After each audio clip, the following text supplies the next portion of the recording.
আসসালামু আলাইকুম দর্শক, তোরাস মিনি কিচেনে আপনাদের সবাইকে স্বাগতম। আজকে আমি ধুন্দুল বোনা রেসিপিটা আপনাদের মাঝে শেয়ার করব। আজকে আমার খুব কাছের এক শুভাকাঙ্ক্ষী আমাকে এটা উপহার দিয়েছে তার নিজ ছাদ বাগানে। তাকে অসংখ্য ধন্যবাদ এত সুন্দর সবজি আমাকে উপহার দেওয়ার জন্য। দেখতে পাচ্ছেন এখন আমি এই সবজিগুলো কেটে নিয়েছি। এখানে আমি 2টা পেঁয়াজ নিয়েছি এবং 2টা কাঁচামরিচ নিয়েছি। আপনি এই ধুন্দুল বোনাতে মিষ্টি মিষ্টি তরকারিটাই সুন্দর লাগে। এখানে ঝাল বেশি দিলে এই তরকারিটা খেতে ভালো লাগে না। অবশ্যই আমার এই টিপসটি যদি ফলো করেন আপনার রান্নাটি হবে একদম পারফেক্ট। এবং গরম গরম ভাতের সঙ্গে যদি আপনি এই তরকারি খেয়ে দেখেন তাহলে একদম অসাধারণ লাগবে খেতে।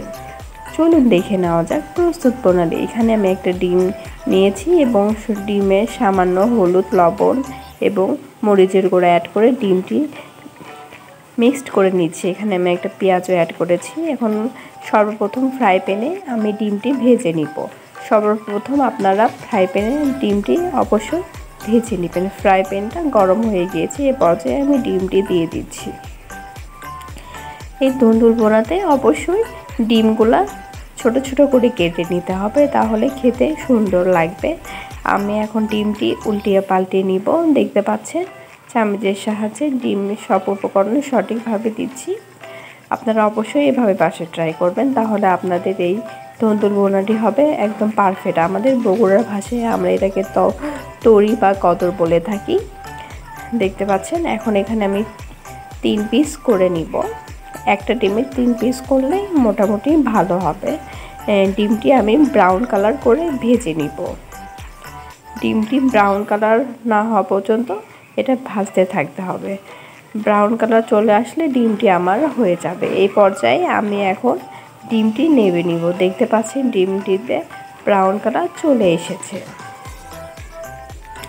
এখন আমি একটা পাত্রে ঢেলে নিচ্ছি। এখন এই পর্যায়ে আমি এই ফ্রাই প্যানে সব উপকরণ দিয়ে এখানে রান্না করে নিব। এখানে আমি 2টা পেঁয়াজ কুচি কেটে নিয়েছি, কুচি কুচি করে কেটে নিয়েছি। এখানে আমি এখন তেল অ্যাড করব। তেল এখানে পরিমাণ মতো দিতে হবে, আর ফ্রাই প্যানে সবসময় তেলের পরিমাণটা একটু কম হইলেই হয়। এখানে তেলটা আমি দিয়ে দিচ্ছি। তেলটা দিয়ে পেঁয়াজটা আমি চামচের সাহায্যে মিক্সড করে নিচ্ছি। এখানে আমি 2টা কাঁচামরিচ অ্যাড করব। আপনারা চাইলে এটা গুঁড়া মরিচ দিয়েও রান্না করতে পারেন, তবে কাঁচামরিচ দিয়ে রান্না করলে রান্নার স্বাদটা দ্বিগুণ হবে। এখন আমার পেঁয়াজটা ভাজা হয়ে গিয়েছে। এই পর্যায়ে এখানে আমি সামান্য পানি অ্যাড করে দিব। পেঁয়াজটা ভাজা প্রায় শেষ। এখানে আমি সামান্য পানি অ্যাড করে দিচ্ছি এবং চামচের সাহায্যে এটা মিক্সড করতেছি। এখানে আমি হাফ টেবিল চামচ হলুদ গুঁড়া অ্যাড করছি, সামান্য লবণ অ্যাড করছি।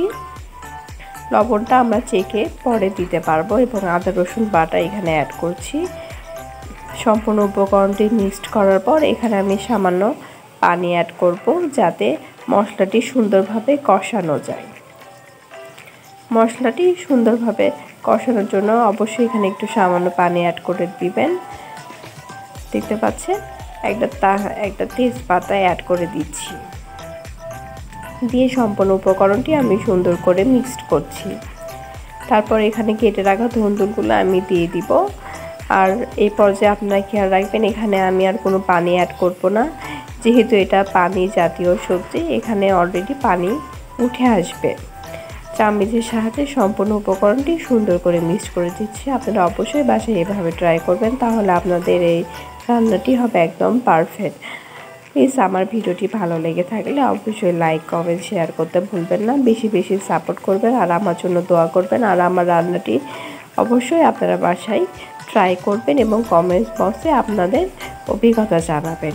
ঢাকনার সাথে ঢেকে দিচ্ছি। ফিরে আসছি 5 মিনিট পর। দেখতে পাচ্ছেন সামান্য পানি এসেছে। এই পর্যায়ে আমি চামচের সাহায্যে সম্পূর্ণ উপকরণটি মিক্সড করে দিচ্ছি। সম্পূর্ণ উপকরণটি সুন্দর করে মিক্সড করে দিতে হবে, আর এখানে কোনো রকম পানি অ্যাড করা যাবে না। এবং ঢাকনার সাহায্যে আমি আবারও ঢেকে দিচ্ছি। ফিরে আসছি 5 মিনিট পর। দেখতে পাচ্ছেন এই পর্যায়ে প্রচুর পানি উঠে এসেছে। এই পানিতে আমার সবজিটি সুন্দর করে সিদ্ধ হয়ে যাবে। এটা যেহেতু নরম সবজি, এটা রান্না করতে খুব বেশি সময় লাগে না, অল্প সময়ের মধ্যে আপনি এই রেসিপিটি বাসায় তৈরি করে নিতে পারবেন। আমি বরাবরই চেষ্টা করি খুব সহজ সুন্দরভাবে রেসিপিটি তৈরি করার জন্য। এই পর্যায়ে আমি ডিমটি দিয়ে দিব, কেটে ভেজে রাখা ডিমটি আমি এর ভেতরে দিয়ে দিব এবং সম্পূর্ণ উপকরণটি সুন্দর করে মিক্সড করে নিব। ঝোল শুকানো পর্যন্ত আমি অপেক্ষা করব। আর এই পর্যায়ে আমি হাইটে এই ধন্দলটি রান্না করব। এইভাবে যদি আপনি এটা ভুনা করে থাকেন তাহলে একদম পারফেক্ট খেতে হবে। অবশ্যই আপনারা বাসায় এভাবে রেসিপিটি ট্রাই করবেন। দেখতে পাচ্ছেন আমার রান্নাটি অলরেডি হয়ে গিয়েছে এবং পানিটা শুকিয়ে এসেছে। এই পর্যায়ে এখন আমি পরিবেশন করব। আমার রান্নাটি হয়ে গেছে, এখন পরিবেশনের পালা। দেখতে পাচ্ছেন এখন আমি পাত্রে ঢেলে নিচ্ছি। মাশাআল্লাহ, অনেক চমৎকার হয়েছে। অবশ্যই আপনারা এইভাবে ট্রাই করবেন। এভাবে যদি আপনারা রান্না করেন গরম ভাতের সঙ্গে খেতে হবে একদম পারফেক্ট। অবশ্যই আমার রেসিপিটি বাসায় ট্রাই করবেন এবং আমার জন্য সবাই দোয়া করবেন, আমি যাতে আপনাদের মাঝে সুন্দর সুন্দর রেসিপি নিয়ে উপস্থিত হতে পারি এবং খুব সরলভাবে রেসিপিগুলো উপস্থাপন করতে পারি। সবাই আমার জন্য দোয়া করবেন এবং সবাই ভালো থাকবেন। আসসালামু আলাইকুম, আল্লাহ হাফেজ।